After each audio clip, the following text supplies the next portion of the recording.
When living with a different family, especially in a foreign country, one finds many causes for anxiety.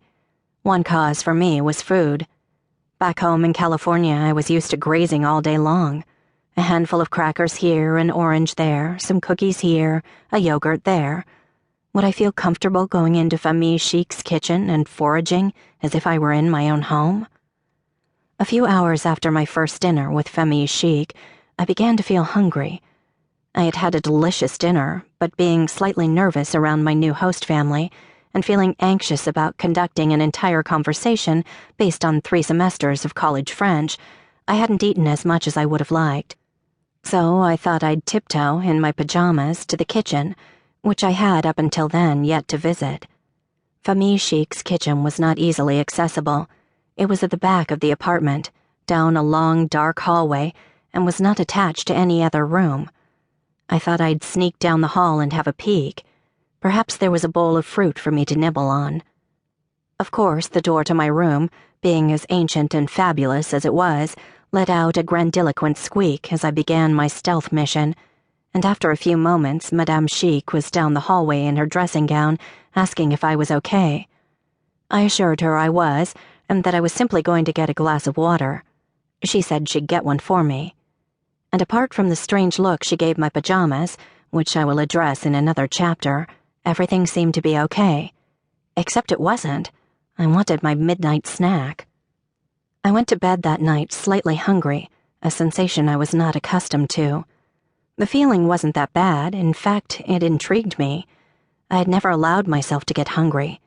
In California, I would find something to eat at the first sign of hunger pangs, completely eliminating the feeling as soon as possible.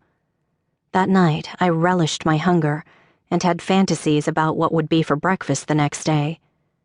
It did take me a while to catch on, but I finally realized that most French people do not snack, and Famille Chic was no exception. The entire 6 months I lived with them, I never saw a single member of their household eat anything outside allotted meal times. They had excellent eating habits, were not overweight in the slightest, and gastronomically speaking, led very balanced lives. I never saw Monsieur Chic rushing out of the house with an apple in his mouth and a takeaway coffee in his hand because he was running late for work. Every morning, the family would have breakfast at the same time, and breakfast was a very satisfying meal. Then lunch would usually be eaten outside the home, presumably sitting down in a cafe, and dinner was always at least a 3-course sit-down affair at home. If you had that to look forward to every day, you wouldn't ruin your appetite by stuffing yourself with crackers either. Le no-snacking design. Many modern American homes boast an open-plan kitchen, where the cooking, dining, and living spaces all seamlessly flow together in one giant room. This kind of interior is not common in Paris's ancient apartments. The journey to Famille Chic's kitchen was a small trek.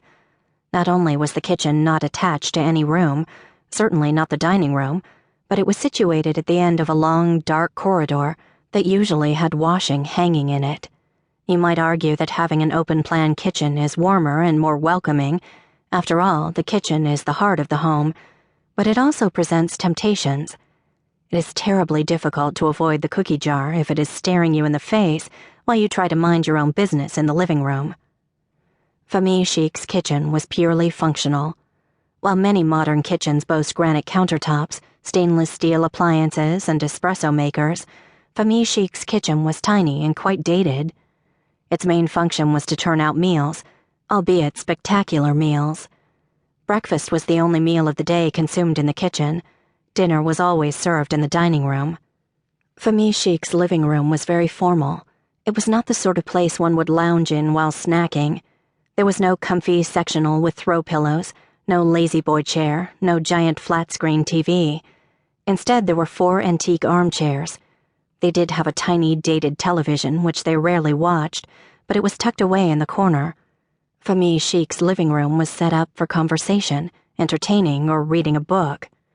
And because it was so formal, one would have felt quite strange devouring cheese puffs out of the bag whilst in it. Snacking is not chic. Have you ever watched someone mindlessly snacking? Sitting in front of the television with a bag of pretzels or a pint of ice cream, absent-mindedly eating while not really paying attention?